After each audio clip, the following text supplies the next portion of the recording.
Donc là, on parlait de la restriction, de la privation du droit du travail, de la restriction économique. Il y avait la partie 1, ça c'est la suite, c'est la partie 2, parce qu'il y avait le tonnerre. J'ai commencé la partie 1 par... je commence à activer la vidéo, et... Parce que là où je suis dans le parc, là où j'habite, il n'y a qu'une ligne droite. Hein. Il y a une ligne droite qui traverse le village, enfin la bourgade. Quoi. Et la prochaine ville, où j'étais là, la prochaine ville, elle a 8 km, l'autre elle a 8 km, l'autre elle a 14 km. Hein. Donc les gyrophares là, que vous avez entendu dans la première partie, dès qu'ils arrivent devant le parc, ils activent les gyrophares. Dès qu'ils traversent à côté du parc, je les regarde, ils avancent même pas 10 secondes et ils désactivent le gyrophare. Il n'y a pas de trafic routier, il n'y a pas de délit, il n'y a rien du tout. Je sais pas pourquoi ils activent les gyrophares. Mais ça, c'est connu, reconnu. Tu regardes, tu te renseignes, etc. Les témoignages, etc. Ils disent toujours ça. Ils activent les gyrophares dès qu'ils te voient. Les pompiers, ils activent les gyrophares de pompiers, ils activent les gyrophares de gendarmes, ils activent les gyrophares de policiers. Des fois, il y a des policiers. Au Royaume-Uni, c'est des policiers, ils passaient, mettaient les gyrophares et me regardaient, mais sans la lumière, de façon le bruit là. Mettaient les gyrophares, ça c'est connu, reconnu ça. Tu vérifies. Et tu as eu la preuve. La preuve, tu l'as eu là. Ça sert à quoi? Ils sortent d'où? Parce que là, d'où ils venaient, l'autre ville qui est à côté de chez moi, elle a 14 km. Hein. Elle a au moins un quart d'heure, elle a 10 minutes, un quart d'heure. Ils viennent, ils tracent, ils tracent, ils tracent. Ils activent les gyrophares à même pas 20 secondes, à même pas 20 mètres, à même pas 50 mètres, même pas 30 mètres de moi. Je les regarde, ils avancent, ils te regardent, ils tracent. Et 10 secondes après, ils enlèvent les gyrophares. Moi, j'étais sur place. Il n'y a aucun délit, rien du tout. Je suis parti au commerce du coin, m'acheter quelques boissons, un petit Pepsi, etc. Il y avait rien. Hein. Des touristes, des trucs, rien. Il y a... J'ai croisé 10 gus. J'ai croisé même pas 20, 10, 20 gus, quoi, même pas rien encore. Le bureau de tabac, il est fermé, cette épicerie, la boulangerie, elle était vide. Il y a juste des voitures qui passent, il n'y a rien du tout, aucun délit, quoi. Je vois pas pourquoi ça sert à quoi de faire ça. Enfin bref, on connaît la mascarade. Quand t'as lu les. Quand t'as visionné les précédents chapitres et les précédents épisodes, tu comprends. Et si tu te renseignes vraiment, tu vas savoir ce que je te dis c'est vrai. Parce que car tout ce que je te dis c'est vrai. Contrairement à eux. Bref. Maintenant revenons à nos moutons. Donc, comme je reviens, comme je disais dans le précédent épisode, dans le précédent épisode, l'épisode 1 sur la privation du droit du travail et des restrictions économiques, c'est impossible de trouver du travail. Pourquoi? De un, pourquoi à 18 ans, quand je cherchais du travail, t'es dynamique, mais du travail partout. Pourquoi t'en trouves pas toi? Je suis dans une ville de 60 000 habitants, il y a des usines partout, il y a du travail partout. Pourquoi t'en trouves pas? Parce que c'est comme ça. Avant, moi je parle pour mon harcèlement d'état à moi. Après ça dépend, ça diffère des gens, etc. Moi je parle pour moi. Moi j'habite en France, etc., etc. Il faut que tu souffres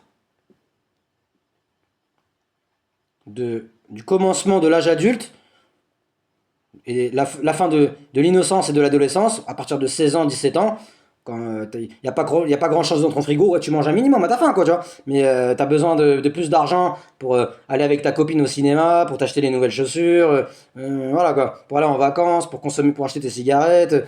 Quand t'as 17, 18 ans, tu commences vraiment, tu sors du lycée, t'as besoin vraiment de vivre, quoi, tu vois. Bah, il y a un décalage entre toi et les gens, en réalité.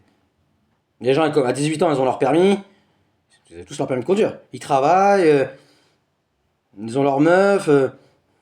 Toi, t'es toujours en galère. T'as un peu d'argent, quoi, tu vois. Tu survis à coup de briques et de broc, quoi, de petits trafics sans importance en réalité, tu vois.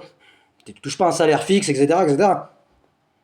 Il y a des gens que je connaissais, des potes à moi, ils avaient 14, 15 ans, ils travaillaient déjà, ils étaient déjà dans une entreprise, ils avaient déjà signé un CDI, ils touchaient 600 euros, 500 euros par mois, ils venaient à consommer, ils consommaient du cannabis, ils avaient tout, et leurs cigarettes, ils avaient tout. Toi, t'as jamais rien eu en réalité.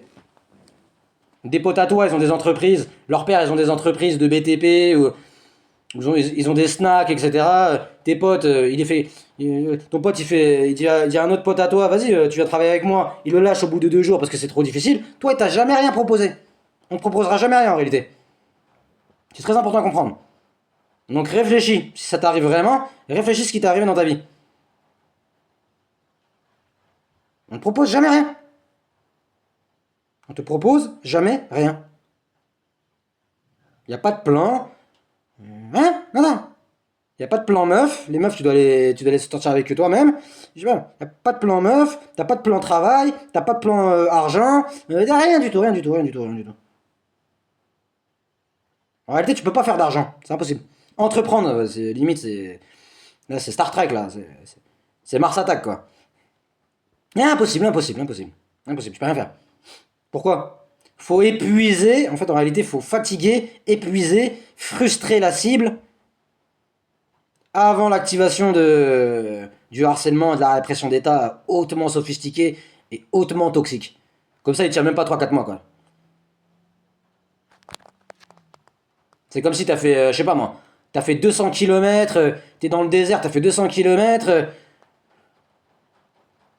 tu vois un oasis, t'arrives, y a quelqu'un qui dit, ça c'est mes terres, l'oasis il est à moi,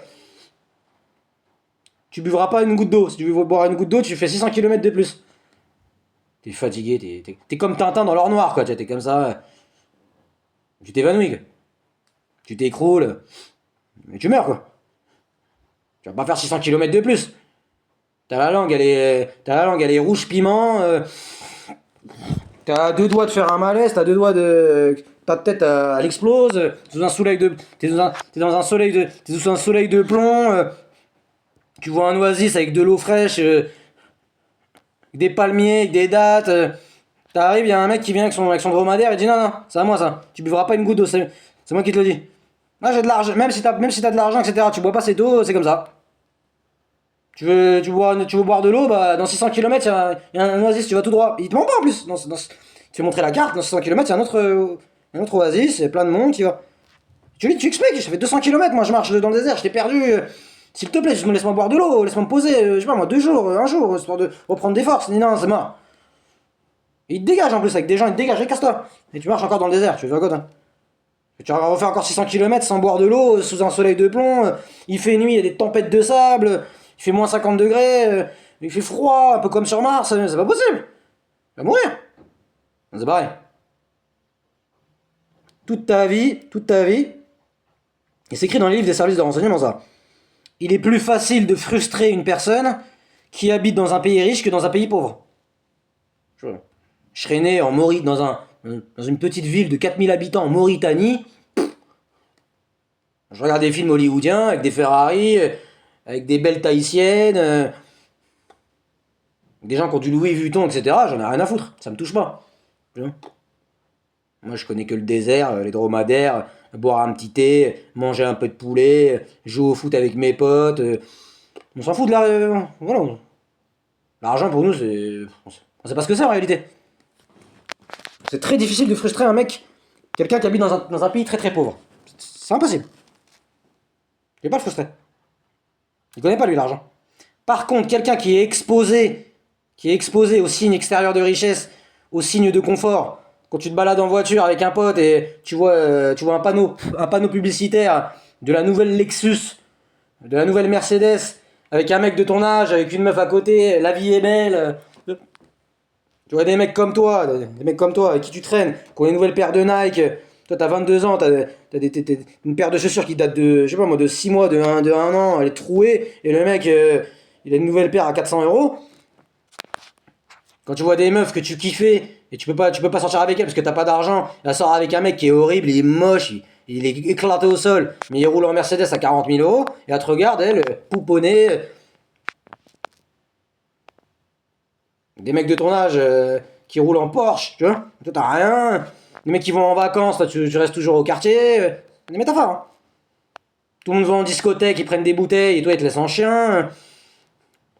La frustration, elle va monter. On appelle ça la frustration économique, la frustration. C'est humain. C'est écrit dans le livre, ça, c'est fait artificiellement. Parce qu'en réalité, je suis infiniment plus intelligent je suis infiniment plus intelligent que les gens que j'ai croisés en 36 ans, dans toute ma vie. Hein. C'est des bras cassés, en réalité. C'est tous des bras cassés.